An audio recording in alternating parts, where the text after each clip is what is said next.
Something wasn't right with these numbers. I stared at my computer screen, rubbing my lower back as my unborn daughter shifted restlessly. The quarterly financial reports from our Singapore office showed a pattern that made no sense, unless someone was deliberately obscuring transactions. I'm Rachel Chin, 34 years old, and until recently, I was the senior financial analyst at Global Dynamics Corporation, a position I'd held for 6 years. My specialty was identifying patterns in complex financial data, finding irregularities that others missed. It's what had earned me rapid promotions and the trust of our CFO, Marcus Thompson. At least, that's what I thought. "Rachel, you look troubled," Sarah whispered, peering over my cubicle wall. My closest friend at work, she'd been keeping an extra eye on me since I entered my 3rd trimester. "Is it the baby?" "No, it's these reports," I murmured, gesturing at my screen. "Look at these transfers. They're structured to appear routine, but the amounts don't match our typical operating patterns." Sarah frowned, her accounting background allowing her to quickly grasp what I was seeing. "How long has this been going on?" "At least 18 months, I replied, pulling up a spreadsheet where I'd been tracking the anomalies. Small discrepancies at first, easily dismissed as rounding errors or currency fluctuations. But they're getting bolder. This quarter alone, there's over $2.7 million that I can't properly trace. "Have you told Marcus?" I shook my head, one hand absently rubbing my swollen belly. "Not yet. I want to be absolutely certain before I raise any alarms. This kind of pattern usually indicates money laundering," Sarah finished quietly. "Rachel, be careful. Remember what happened to Jim in compliance when he started asking questions about the Dubai contracts." I remembered. Jim had been let go during a restructuring that somehow only affected his department. His replacement never followed up on his concerns. "I'll be fine," I assured her. "I'm due to start maternity leave in 3 weeks anyway. I just need to document everything properly first." That evening, I stayed late at the office, methodically copying files and taking screenshots of the suspicious transactions. My background in forensic accounting before joining Global Dynamics had taught me the importance of thorough documentation. Every anomaly was cataloged, every pattern noted, with timestamps and system logs to prove when I'd accessed the information. As I worked, my daughter kicked vigorously, as if sensing my tension. "Easy there, little one," I murmured. "Mommy just needs to finish this." I was so focused on my task that I barely noticed Marcus walking past my desk, stopping when he saw me still working. "Rachel, it's almost 8. You should be home resting." I quickly minimized my screens, smiling up at our CFO. In his mid-50s, Marcus had always projected a fatherly image, but something in his expression tonight made me uneasy. "Just wrapping up some quarterly analyses," I said casually. "Want everything organized before my leave starts." He nodded, but his eyes lingered on my computer screens. "Anything concerning?" "Nothing urgent," I lied smoothly. "Standard variance analysis." Good, he said. "Don't stay too late. Your health needs to come first right now." After he left, I quickly finished copying the last set of files to my personal encrypted drive. Something about Marcus's appearance had triggered my instincts. Why was he still here this late? His calendar had shown him in meetings off-site all afternoon. The next morning, I couldn't shake my sense of unease. I arrived early, planning to secure one final set of records, but my computer wouldn't boot up. System maintenance, our egg help desk, told me when I called. Several terminals are affected. should be resolved by afternoon. But when I tried to log into the financial system from Sarah's computer, my credentials were denied. "That's weird," Sarah said, watching me try again. "Want me to log in with my ID?" I started to answer, but a sharp pain cut through my lower abdomen. "Rachel?" Sarah's voice seemed to come from far away as another contraction hit. I gasped, "the baby has other plans." Everything happened quickly after that. Sarah called an ambulance while our office administrator notified my husband, James. By the time James met me at the hospital, I was already in active labor. 8 hours later, Emma Grace Chen came into the world, 3 weeks early, but perfectly healthy. In the joyful chaos of those first days with Emma, I almost forgot about the financial irregularities I'd discovered. Almost. But during late-night feedings, as I cradled my daughter, my mind kept returning to those numbers, to Marcus's odd behavior, to my mysteriously timed computer issues. I had just finished feeding Emma one morning, 18 days into my maternity leave, when my phone rang. Marcus's name appeared on the screen. "Rachel," he said, his voice professionally sympathetic. "I hope you and the baby are doing well." "We are, thank you," I replied, suddenly alert despite my exhaustion. "I'm calling because we've had to make some difficult decisions regarding departmental structure. In reviewing our operations, we've determined that your position has become redundant." The words hit me like a physical blow, but I wasn't entirely surprised. "I see," I said calmly, years of professional training keeping my voice steady. "And this couldn't wait until I returned from maternity leave." "The changes are effective immediately," Marcus continued, ignoring my question. "Given your years of service, we're offering 8 weeks severance, contingent upon signing a standard release agreement. HR will email the paperwork shortly." "What about my maternity benefits?" I asked, though I already knew the answer.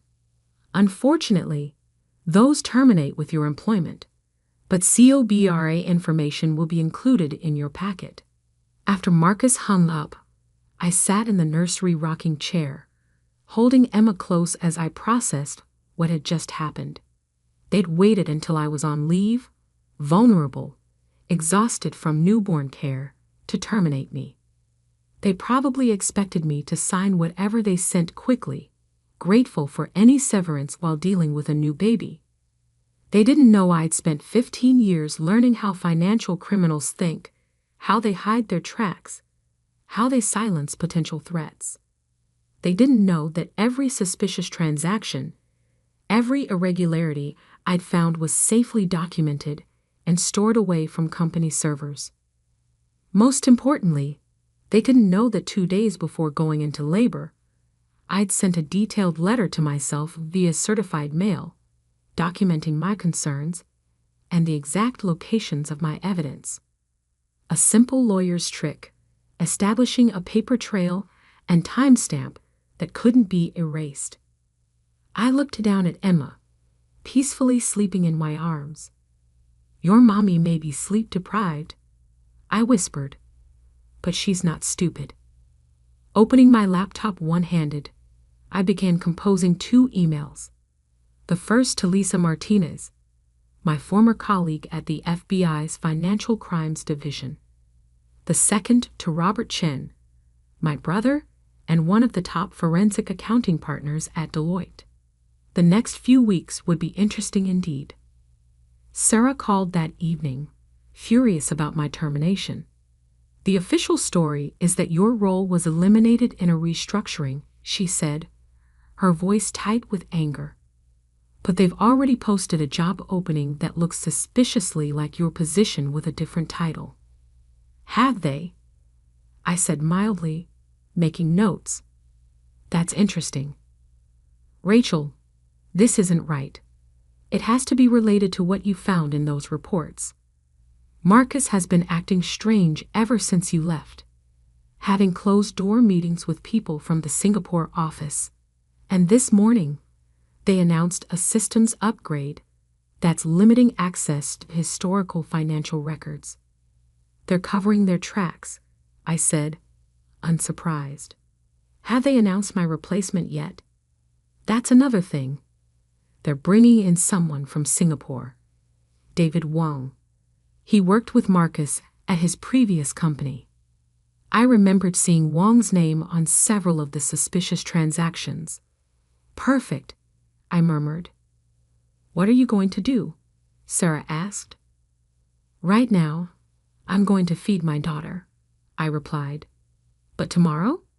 Tomorrow, I start showing Global Dynamics exactly what happens when you underestimate a new mother who knows where all the bodies are buried. I spent the next few days reviewing my evidence while Emma napped. The pattern was clearer now that I could see it all together. The Singapore office was being used to launder money from somewhere, likely one of our Chinese manufacturing partners. Small amounts at first, disguised as routine business transactions, but growing bolder as they went undetected. Except I had detected them, and I had proof. The severance agreement arrived by email, along with a letter formally documenting my termination due to organizational restructuring. The terms were insulting: 8 weeks' pay in exchange for waiving all claims against the company, including any rights to report suspected wrongdoing to regulatory authorities. They really should have had better lawyers review that agreement.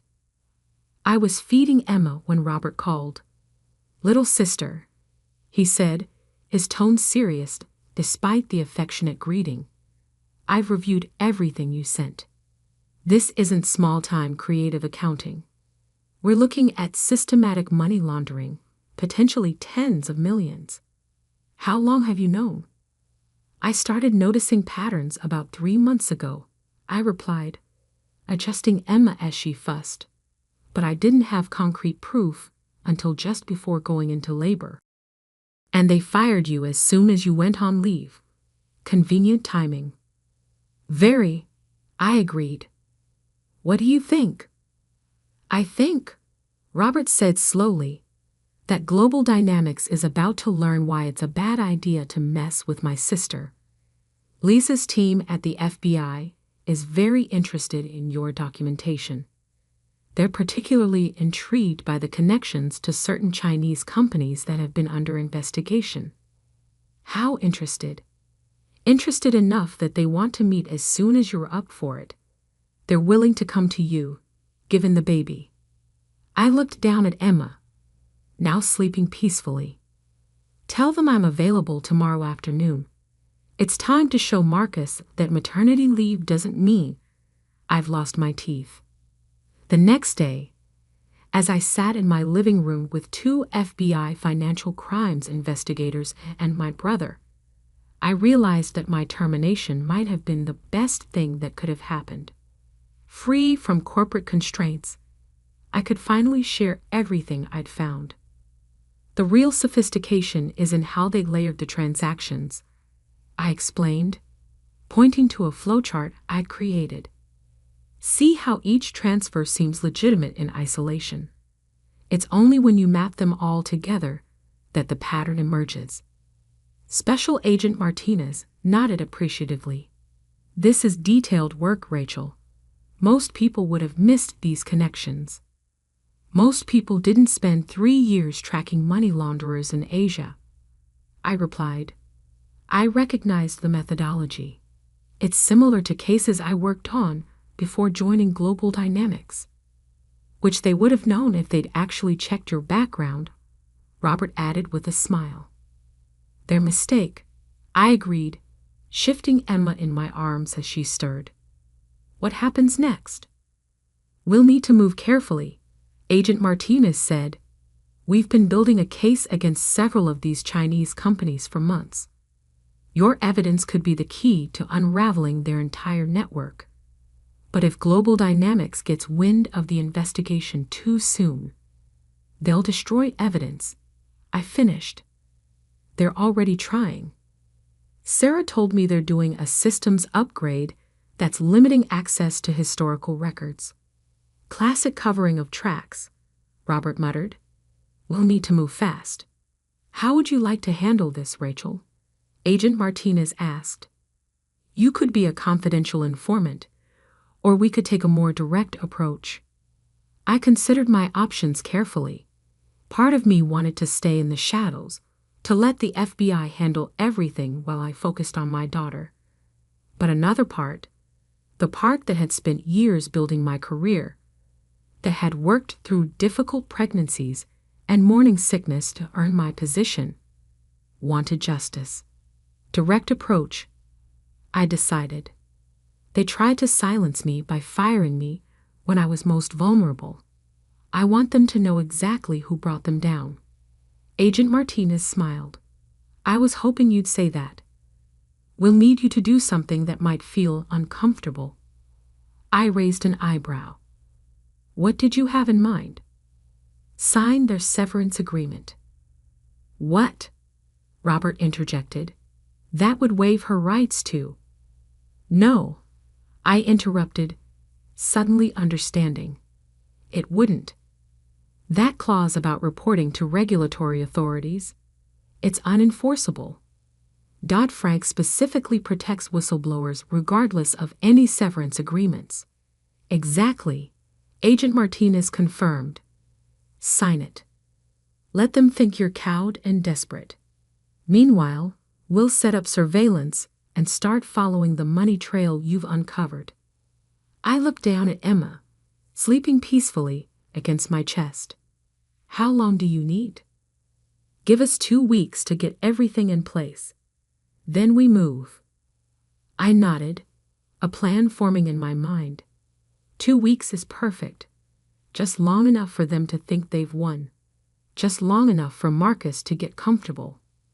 Just long enough, I thought but didn't say, to remind Global Dynamics that they should have checked exactly what I knew before trying to discard me. That evening, I signed the severance agreement and emailed it back to HR. Then I composed one more email to Marcus himself. Thank you for the opportunity to work at Global Dynamics, I wrote, keeping my tone professional and slightly desperate. I understand that business needs change. I appreciate the severance offer and hope we can maintain a positive professional relationship. Let him think I was backing down quietly. Let him think maternal exhaustion and financial pressure had defanged me. In 2 weeks, he would learn just how wrong he was. 2 weeks passed quickly in the haze of newborn care. Emma settled into a routine, giving me precious hours between feedings to refine my documentation and coordinate with the FBI team. Sarah kept me updated on developments at Global Dynamics, each piece of news confirming that we were on the right track. They're rushing through the system upgrades, she texted one evening. It is working overtime to migrate financial records. Everyone's locked out of the archives until it's complete. Perfect. They were doing exactly what we'd anticipated, creating an electronic trail of their attempts to hide evidence. Each deleted file, each modified record would only strengthen the case against them. David Wong, my replacement, had arrived from Singapore and immediately begun implementing new protocols for financial reporting. According to Sarah, he called an all-hands meeting to announce that historical records were being standardized to match international formats. He keeps emphasizing that any discrepancies we notice are just conversion artifacts, Sarah reported. But Rachel, some of these numbers don't make sense even after conversion. Document everything, I told her, but don't raise any flags. Let them think everyone's accepting their explanations. The FBI surveillance was already yielding results. Agent Martinez called with updates every few days, her excitement growing as they mapped the network of transactions I'd uncovered. The money trail leads to 3 shell companies in the Cayman Islands, she told me during one call, all connected to a Chinese manufacturing conglomerate that's been on our radar for years. We've never been able to prove how they were moving funds to legitimate businesses until now. How much are we talking about? I asked, burping Emma after her morning feeding. Initial estimates suggest over 50 million in laundered funds over the past 2 years. But that's just what we can trace through global dynamics. There could be more through other companies. I whistled softly.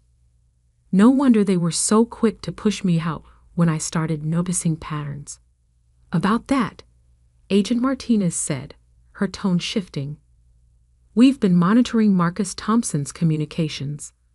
He's been in regular contact with executives at the Chinese company, discussing something they call Project Phoenix. Does that mean anything to you? I frowned, thinking back. There was a meeting about Project Phoenix just before I went on leave. Marcus said it was a potential joint venture, but the financial projections seemed optimistic. It's not a joint venture, Agent Martinez replied. Based on intercepted emails, it's their plan to acquire Global Dynamics outright, using funds from the same accounts you flagged. The pieces clicked into place. They're not just using Global Dynamics to launder money. They're trying to buy the company with laundered funds. Exactly. And based on the timeline we've uncovered, the deal is supposed to close next month. I thought about the implications. A Chinese company with known ties to money laundering would gain control of a respected American corporation, using illegal funds to do it. The potential for expanded financial crimes would be enormous. What's our next move? I asked. We're ready to act, Agent Martinez said, but we need one more piece of evidence. Proof that Global Dynamics leadership knowingly participated in the money laundering scheme. I smiled, remembering something I hadn't yet shared. Check your email in 5 minutes. After hanging up, I opened my laptop and retrieved a file I'd been saving for the right moment. 3 days before going into labor, I'd recorded a meeting with Marcus, standard practice for all our financial reviews. But this meeting had been different. These transfers from Singapore, I'd said, pointing to specific transactions. The amounts don't align with our normal business operations. Marcus had waved off my concerns. It's all been approved at the highest levels, part of our expansion strategy. But the documentation doesn't support that, I'd pressed. These look more like... Like what, Rachel? His tone had sharpened. Like money laundering, I'd said directly. The patterns match known techniques for disguising the source of funds. Marcus had stared at me for a long moment before responding. You're very observant, Rachel. Too observant. Some things are better left unnoticed, for everyone's sake. It wasn't just a smoking gun, it was a confession. I attached the recording to an email and sent it to Agent Martinez.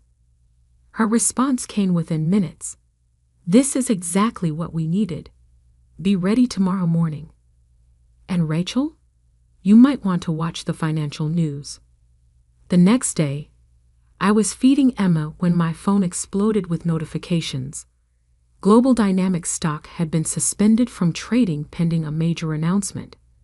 Sarah called moments later.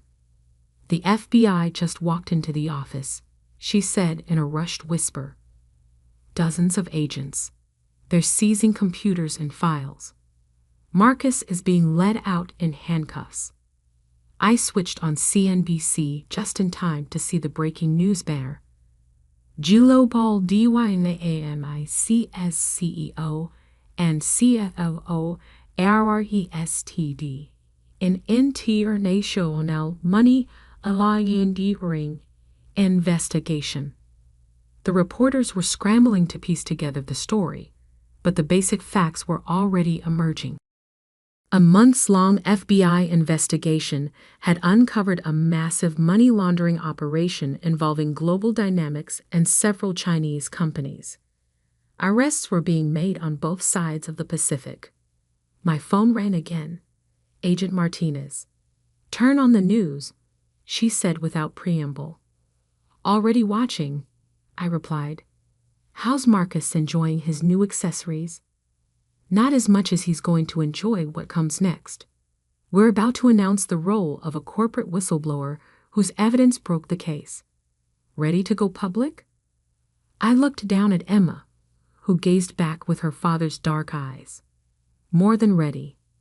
The next hours passed in a blur. My name hit the news cycles by noon. By dinner, every major financial publication had the story. New mother uncovered $1 million money laundering scheme during maternity leave. The details captivated everyone. The pregnant analyst who spotted financial irregularities, the company that tried to silence her by firing her during maternity leave, the evidence she'd gathered before giving birth. Forums lit up with discussions about corporate ethics and women in finance. James came home early, bringing champagne he insisted I deserved, even if I was still nursing. To my brilliant wife, he toasted, who brought down an international crime ring while caring for our newborn.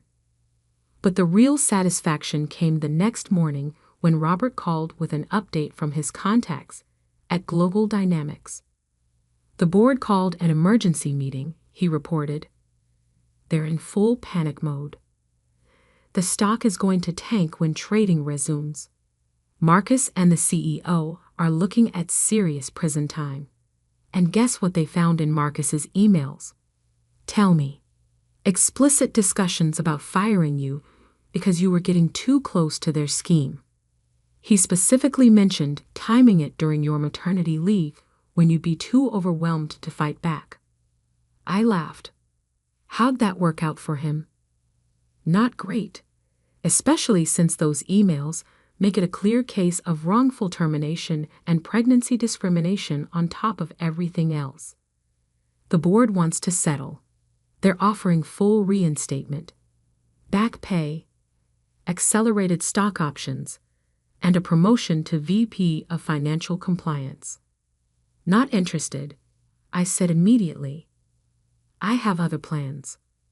Those plans had begun taking shape during my late-night feedings with Emma. The FBI cases had reminded me how much I'd enjoyed forensic accounting, tracking down financial criminals, bringing justice to sophisticated fraud schemes. Actually, I said to Robert, I've been thinking about starting my own firm, specializing in forensic accounting and fraud detection. Think Deloitte might be interested in a partnership. Are you kidding? After this case? Every major firm in the country will be calling you. He was right. By the end of the week, I had meetings scheduled with 3 of the Big 4 accounting firms, all interested in establishing forensic accounting partnerships. The SEC had reached out about consulting on complex fraud investigations, and 2 universities wanted me to guest lecture on financial crimes detection. But the most satisfying call came from Lisa at the FBI. The U.S. Attorney's Office wants to talk to you, she said, about testifying against Marcus and the others. When? Next month. They're particularly interested in how you identified the money laundering patterns. And Rachel? They're very aware that you did most of this work while preparing for maternity leave. I smiled, watching Emma sleep in her bassinet beside my desk. Tell them I'm happy to help. I'll just need breaks for feeding the baby. Of course, Lisa laughed. We wouldn't want your daughter to miss watching her mother take down an international crime ring. The headlines continued for weeks. Global Dynamics stock plummeted when trading resumed. The Chinese company's executives were arrested in Hong Kong. David Wong was caught trying to flee to Malaysia with a hard drive full of incriminating documents. Marcus and the CEO were looking at decades in federal prison for money laundering, securities fraud, and conspiracy. The evidence I'd gathered, combined with the FBI's broader investigation had created an airtight case. Sarah called one evening, still processing everything that had happened. "The office is chaos," she reported. "Internal auditors everywhere, external investigators combing through every transaction. And you know what's crazy? They found even more suspicious patterns once they started really looking. This thing is bigger than anyone realized." "House morale?" I asked, genuinely curious about my former colleagues. "Mixed. Some people are scared about their jobs. Others are angry they were deceived. But mostly, people keep talking about you. How you figured it all out while you were pregnant. How you gathered evidence even when you were about to give birth. You're like a legend now." I laughed. "Hardly. I just did my job." "While creating new life," Sarah insisted. "It's inspiring, Rachel. You showed everyone that becoming a mother doesn't make you less capable. If anything, it made you more formidable." Looking down at Emma, peacefully nursing as I reviewed case documents for the prosecution, I had to agree. Motherhood hadn't weakened me.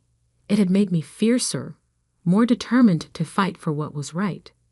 3 months after my terminated maternity leave, I sat in my new office, Emma asleep in a bassinet beside me. The wall held my framed FBI commendation and news articles about the case. My desk displayed a photo of Emma wearing a onesie Sarah had given her. My mom fights financial crime. My phone buzzed with a text from Agent Martinez. "Marcus took a plea deal. 15 years minimum. Sending you the press release before it goes public." I smiled, remembering his dismissive tone during that termination call. He thought firing me during maternity leave would silence me, that a new mother would be too overwhelmed to fight back. He'd never considered that becoming a mother would make me fight harder. My new consulting firm was thriving, with a growing list of clients seeking fraud detection expertise. I'd hired Sarah away from Global Dynamics to be my operations director, and we were building a team of analysts who shared our passion for uncovering financial crimes. Best of all, I set my own schedule, allowing me to balance complex investigations with Emma's needs. The bassinet in my office raised some eyebrows at first, but my results spoke for themselves. If anything, having Emma nearby sharpened my focus. Every financial criminal we caught made the business world a little safer for her future. 1 year to the day after my termination, I received an email from Global Dynamics' new CEO. They were still rebuilding their reputation, struggling to restore trust with investors and clients. Would I consider consulting on their new compliance procedures? I drafted a simple reply. My consulting rate is $5,000 per hour, with a minimum engagement of 100 hours. Additional fees apply for any work conducted during traditional maternity leave hours. Emma, now crawling and babbling, pulled herself up on my desk as I hit send. I lifted her into my lap, breathing in her sweet baby scent. "Never let anyone tell you that motherhood makes you weak," I whispered. "It makes you unstoppable." The next generation of financial criminals would learn that lesson the hard way. They'd learn that underestimating a mother's strength, determination, and capacity for justice was a very expensive mistake. And if they didn't? Well, Emma would be old enough for show and tell soon. Maybe she'd like to visit Mommy's office and watch another corporate criminal learn that vital lesson. After all, the best revenge isn't just exposing the truth. It's teaching our daughters that they never have to choose between motherhood and justice. They can deliver both, sometimes even during maternity leave.